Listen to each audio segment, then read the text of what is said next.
Yes man, sa pag-usap, mayong adlaw diya sa inyong tanan. No, naday ko diri sa among bukid karon.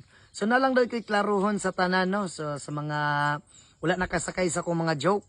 So mangayo lang day kog pasaylo sa inyo sa mga lapses.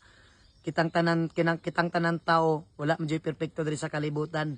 Pero diha man gid ta mogikan sa mga kamalian bago ta makaamgo, mga maabot ta sa mga tama nato nga panghimuon.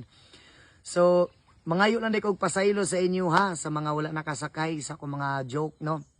Actually, angkon man pud ko sa akong kaugalingon nga nagid pud ko'y mali og mali gyud pud bitaw sa tinuod lang.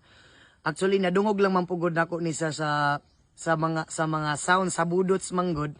Unya nadungog nako siya motong akong gigamit abi nako okay ra. Binag okay ra motong gigamit ako sa entertainment.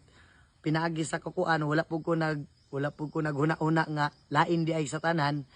So pasaylo ako ninyo, no. And anak man gyud na ang tao, kailangan tanan magita na magitay kamalian, pero need gyud nato itama ang mali. So samtang karon ginahinay-hinay na pud nako ag-adjust og ang tanan para maliwanagan pud mo, no. O mura to, dagang salamat sa inyo tanan. And labi na sa mga kabatan-unan, sa mga kamagulangan, pasaylo ako ninyo sa mga joke nga dili maayo. Og mura to, dagang salamat sa inyo tanan. Og amping mo kanunay, I love you gihapon sa inyo ha. God bless sa pag-usab. Uhahay lang gihapon kanunay.